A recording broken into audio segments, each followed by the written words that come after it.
No. Oh, wait. No. This is what I get for trying to be cute. Can you see?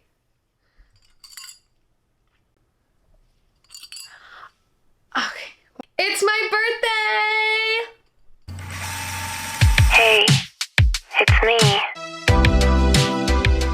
It is my 27th birthday. Cue the happy birthdays, cue the happy birthdays. Thank you, thank you, thank you, thank you, thank you, thank you.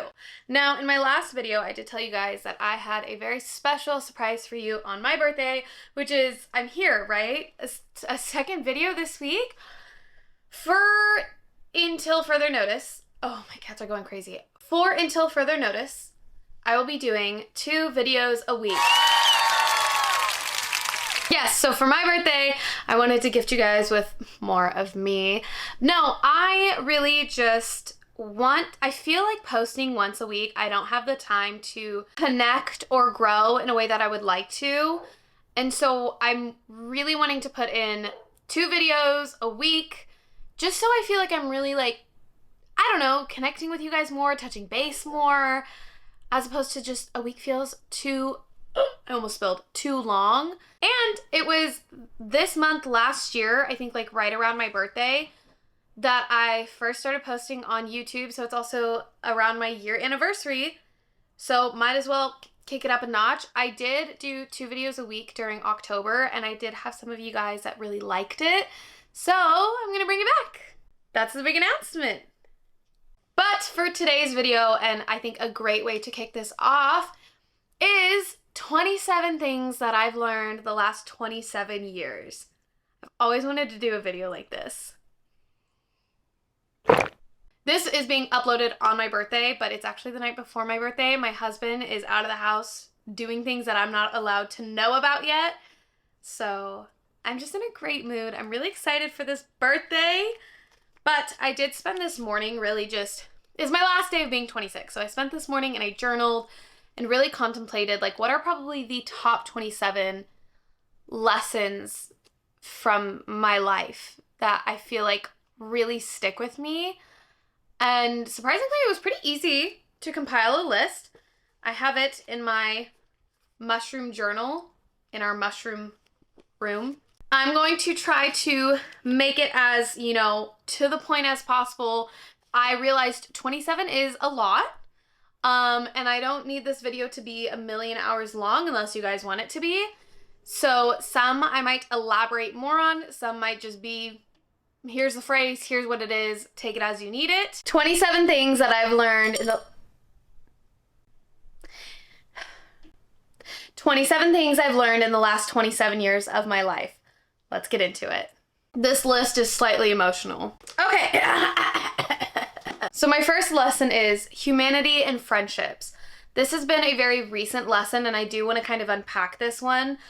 As somebody who has spent the last few years closed off to friends and remained surface with everybody just due to trauma and fears and insecurities, and it always felt easier to keep people at arm's length, but I desired and craved deep connections, but with deep connections comes conflict, but conflict isn't always bad. And I've really had to understand, especially the last few weeks, that my friends are human, shocker. I'm human, shocker. People are humans, shocker. And people will let us down, and there will be hard conversations we have to have, and we're gonna have to tell people, hey, you hurt me.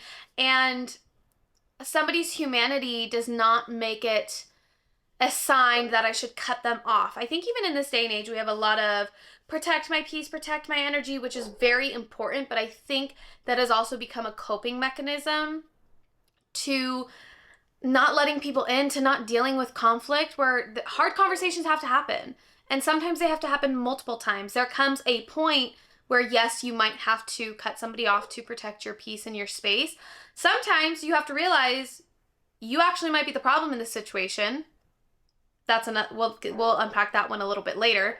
But I really realized that my friends are humans, and that there are some things that I'm just like, ooh, wait a minute, But also understanding that that doesn't mean I can't have them in my life, And that they probably have moments like that with me where they're just kind of like, girl.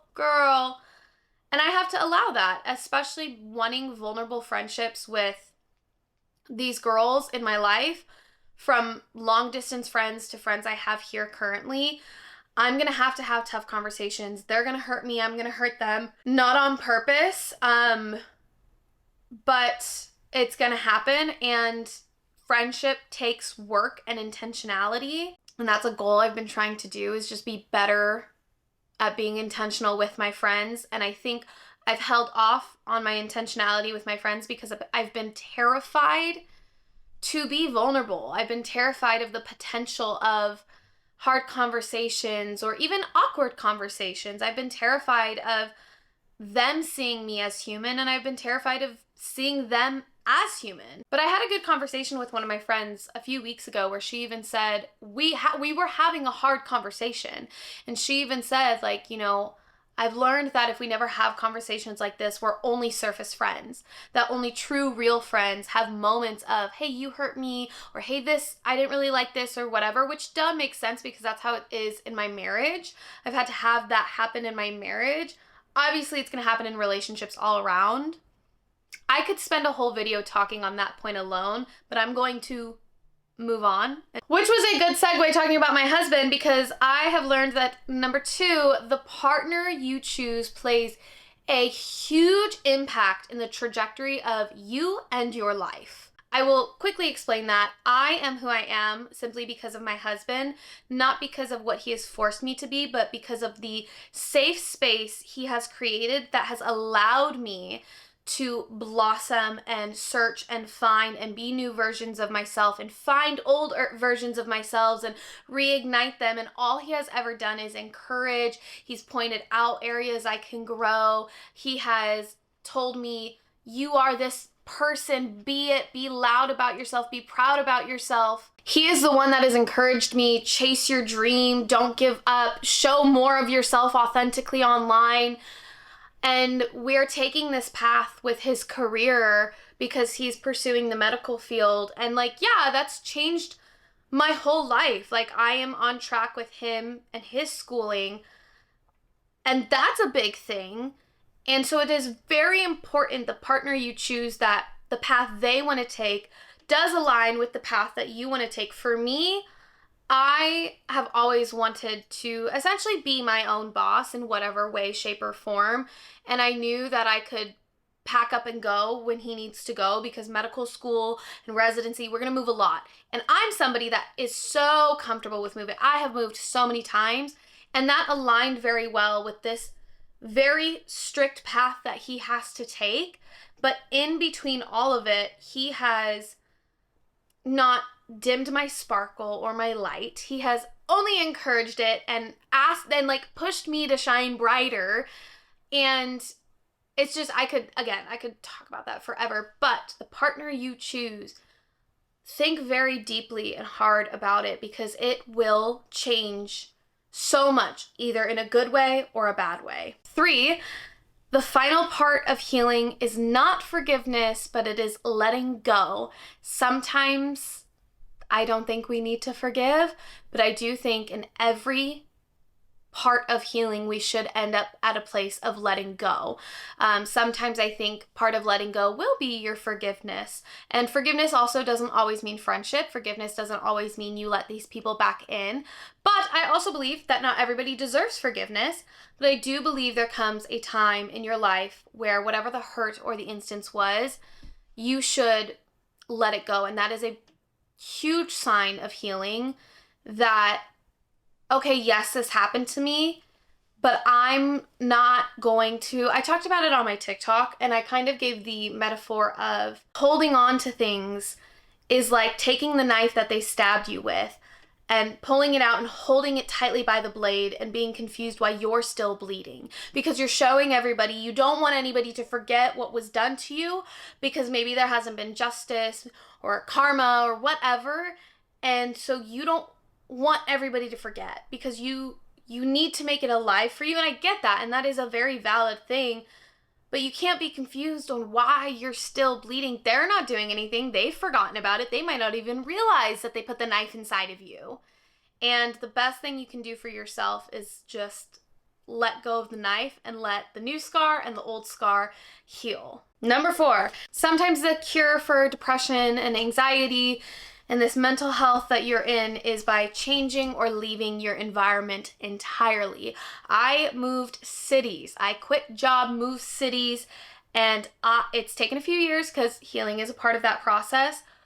But that was the key to a pivotal point in my healing when it came to my depression and anxiety. Was I literally had to flee the city. I know sometimes it might be impossible, especially if you're young and you're obviously not of age to move out. I know funds sometimes restrict that. I think a good thing to do is set up a safe space, whether it be your room, making it very, very safe that you can at least escape to, or having a job that you really like, that when you go there, you feel safe and you have moments of, okay, everything's better here, or a friend's place or the park or something like that, until you can maybe leave the environment. And that also includes relationships, that includes friendships.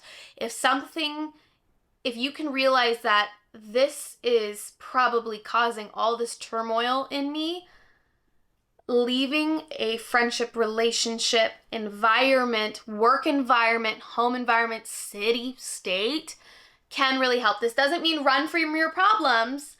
And also, I want to make a note and a point that this isn't the cure for depression. There are things in your brain that sometimes medication is needed for, and that is okay. I am huge about medication and how it can help all of us and benefit us to live a beautiful, wonderful life. Sometimes it does take more than just leaving. It takes therapy and medication, and that's okay. But I know for me, a big point of a lot of my mental health issues came from being in a not great environment. Number 5, gratitude is really the most important thing. I start every morning in my journal and I say, I am grateful for, and I list things that I currently physically or like emotionally have. I don't do the whole, I'm grateful that I will get $500 if I'm just trying to speak $500 into existence. I say that I am grateful for my animals. I'm grateful for my husband. I'm grateful for my clean room. I'm grateful. And I list things in that moment that I can really grasp, and it sets my whole mood for the day in such a beautiful way. Number 6, and this kind of goes with number 5, your mindset is everything. I used to find this annoying, but it really shifting to a positive mindset has changed my life drastically. And I can take a video where I really, really dive into that. It takes work. It takes a lot of work to unwire and rewire old thought patterns, ways of thinking, things that were ingrained into us. But doing the work and getting to a point of positive mindset being your default will change your life. We're at number 7, 20 more to go. You're meant to change, you're meant to evolve, you're meant to be new versions of yourself, find old versions of yourself and bring them back. You are meant to live a million different lives and take key pieces of all of that and make that the DNA of that is you. You are not meant to stay the same person. You will shed bad, you will add good, you will hold on to other good moments of yourself. Life is this ever-evolving thing, and you yourself should be evolving as well. Number 8, the first thing I wish that I ever learned was how to let go of controlling everything or trying to control everything. It only makes it worse when I try to control situations, people, moments, things. I just have to let it go. I have to let go of situations. I have to let go of, maybe I don't have this figured out right now, but it will be figured out. You can't control situations. You can't control how people act or people feel. And so if somebody's causing you hurt or annoyance or something, you can't just let it go. Let go control. Number 9, there is a fine line between acknowledging yourself as the victim and victimizing yourself. I noticed that being a victim of hurt and trauma and pain, there is power in acknowledging it and taking back your power and saying, these people hurt me, I deserve justice, apologies, whatever it may be. But I noticed and myself, this happened where I went on this rage of I need to finally acknowledge that I'm the victim in this, that it then turned into I perpetually became the victim. Everybody was hurting me, everybody was against me, and by victimizing myself, I then became the aggressor to other people unintentionally, but it happened. So there's a fine line, and just be self-aware to notice when you're dancing on the line and how you shift from, and that goes back to letting go of the knife. You can acknowledge that you're the victim, but don't then victimize yourself and start taking the knife and stabbing people with it. Okay, I hope that doesn't get muted by YouTube. I don't necessarily know the rules and if I'm being too harsh with anything. Number 10, some people will not like you, and sometimes they're your closest friends. Some people won't like you. They won't want to be around you. They won't want to hang out with you. There's going to be a coworker that doesn't like you. You don't know why. They might not even have a valid reason. It's okay. It is okay. And sometimes somebody will absolutely not like you, and they will try to be your closest friend. I don't understand the logic. I don't understand why. It happens. Just be aware. And if they don't like you, it's okay. It's okay. You don't like some people. There are some people you cannot stand, and that is okay. Number 11, if you can't change it in 5 minutes, don't spend more than 5 minutes worrying about it, stressing about it, trying to control it. I started using this mentality when I was really struggling with body image. I didn't like my body. I can't fix it in 5 minutes. I'm not going to spiral over it. Stressed about money, I can't change it in 5 minutes. Okay, I'm gonna let it go, and we'll see what the next day brings, and then the next day, and then the next day, and usually it gets figured out. Number 12, give yourself time to feel emotions, but once you have felt them, get up and get going. I used to give myself a time limit on, say, breakups were happening. Based on how long in the relationship I was, I gave myself about a time limit. If it was about a month, I gave myself like a week to be sad about it, to feel, to talk about it and talk about it and talk about it and cry and cry and cry. When the week was over, I had to get up and get over it. And if I felt a little bit sad, it gives time, a designated time for you to really feel, because feeling your emotions is important. You don't want to bottle them up, but you don't want to stay stuck there. If it was a 6-month-long relationship, okay, maybe I get like a month of feeling really, really sad, and then I got to get up, and I can't be back there. I can't go back to that sadness, that spot. I've got to move on. If it was a bad day, I'm going to take 30 minutes. I'm going to cry. I'm going to be sad. I'm going to be angry.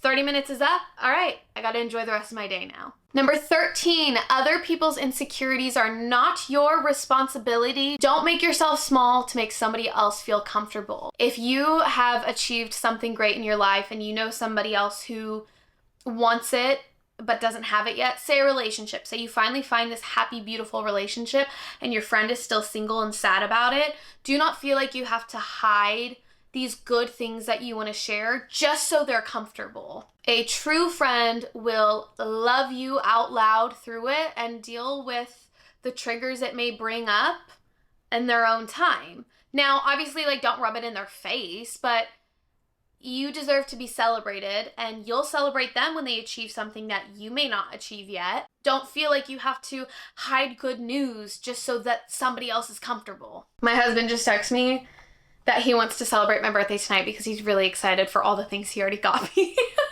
Number 14, it was supposed to end that way.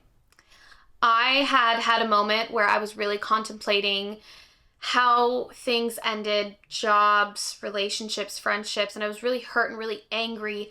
And my therapist was like, why don't you rewrite the ending? Because I was really dwelling on it. And she's like, writing project, write the story but change the ending. It's a therapeutic way of doing it.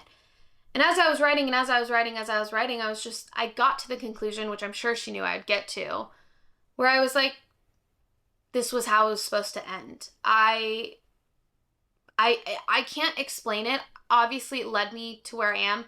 And this isn't in regards to very major traumatic things. I'm talking more of conflicts and disagreements and leaving a job and things like that and a relationship ending. I'm talking more about that. When it comes to really severe traumas, I'm not including this. But a friendship ending how it ended, or a job in particular, my last job, it ended in a very hard and sad way.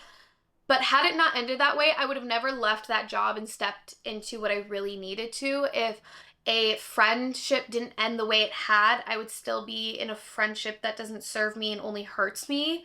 So sometimes it ends exactly how it was supposed to end, whether it was beautiful, hurtful, crazy, or not. Number 15, a job can and will replace you. And if you show them how valuable you are, they won't appreciate it. They'll just try to get it for free.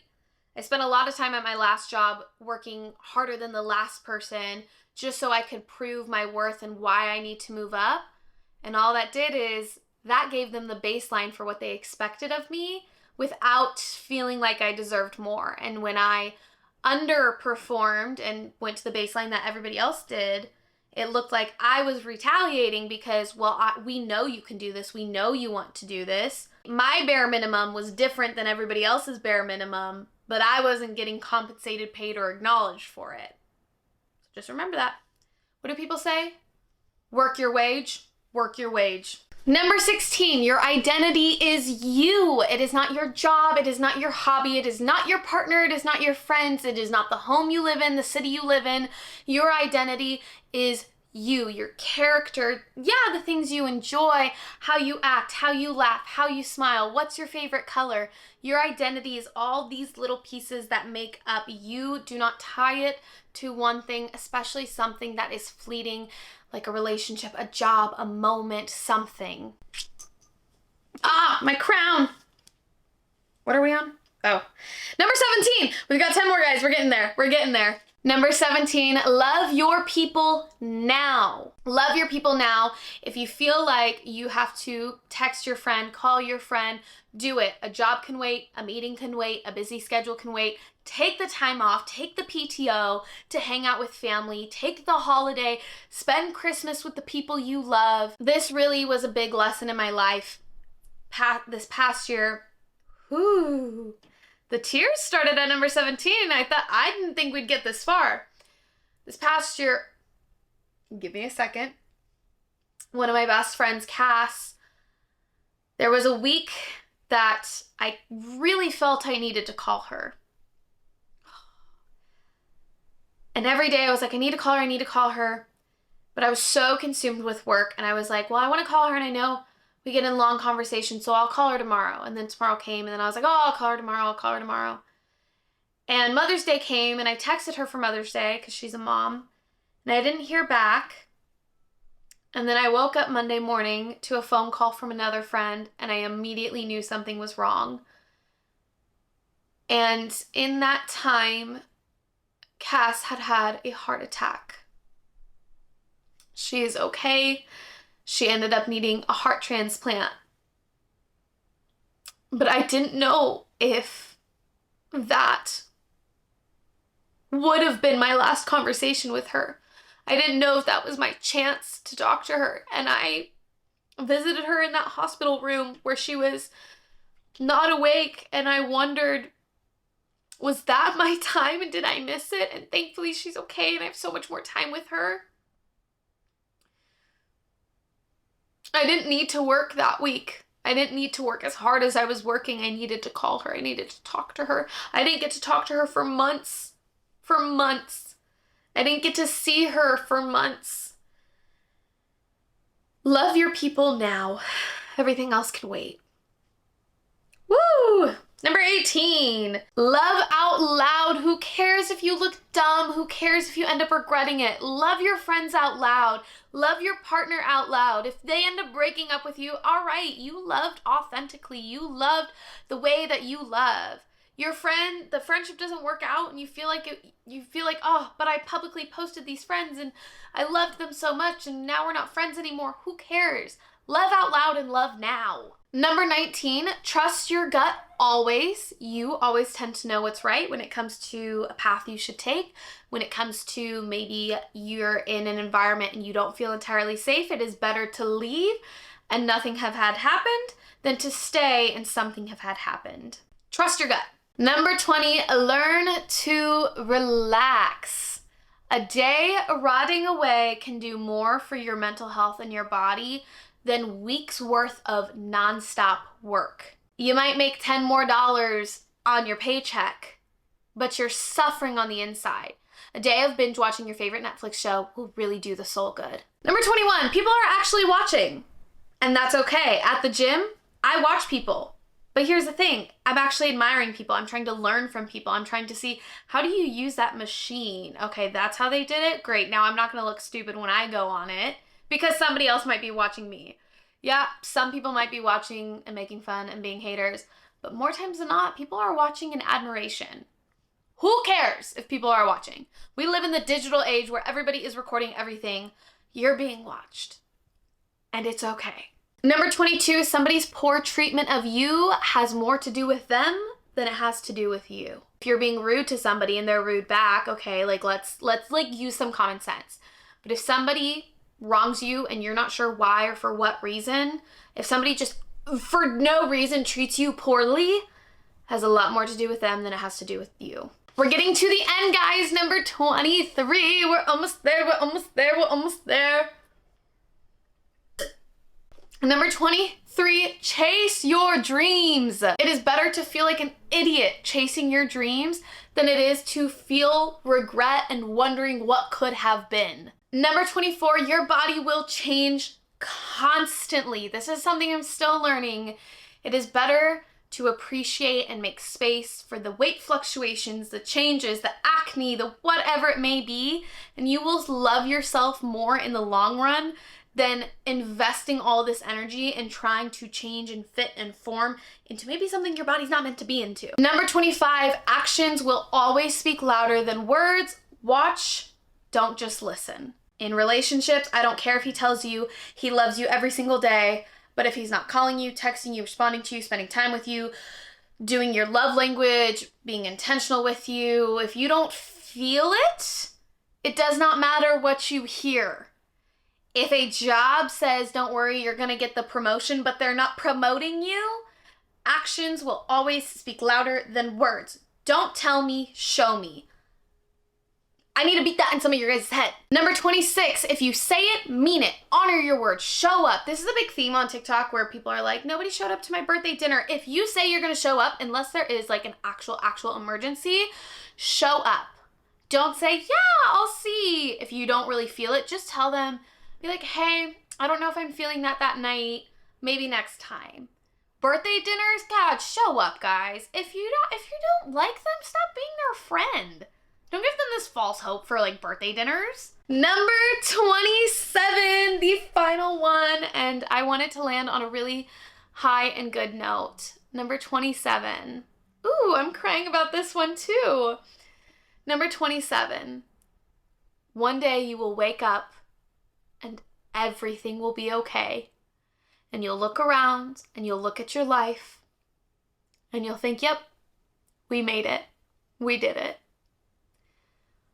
And I say that because that happened to me yesterday in my therapy appointment, where I could tell my therapist when she said, what's wrong? And I just said, you know what? Nothing.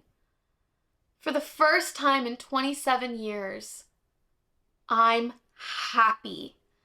I'm not just having a happy moment. I'm not just like, I like this thing. I'm happy. How would I describe my life? Happy. Good. Do I have everything figured out? No. But God, am I happy. I wake up every day happy. Everything's okay. Life will have moments where it's hard and I'll have to navigate and there'll be conflict and there'll be drama, but my life, it's good. It all worked out. Everything I fought for, especially the last 10 years specifically, the last 5 years specifically, the last 2 years that I fought and healed and cried and worked for, I did it. I had a moment yesterday where I realized I did it and everything's okay. And that is officially 27 things I've learned in 27 years. Cheers to the head. I hope that there was something that you maybe learned or hadn't learned or something you agree with. I actually really loved doing this video, and I'm so excited that I got to do it and share it with you. I'm so excited to be going to 2 videos a week. I'm excited for this journey. I'm feeling so good about year 27. Like, I can't even describe how good I am feeling about it. And I'm so excited to be bringing you guys on this journey into my next year of life. I hope you stick around. Make sure you subscribe if you have not already subscribed. I forgot to say this in the beginning, but welcome to the web. I'm your host, Nick Webb. Sorry, I forgot to introduce myself. Oh my god, I was so excited about my birthday. I'm Nick Webb, the host. This is the web. Welcome. But make sure you subscribe if you have not already subscribed. Let me know in the comments which number or numbers of the lessons that you really resonated with, related to, just learned about. And I will see you guys in just a few days. Okay, love you, bye!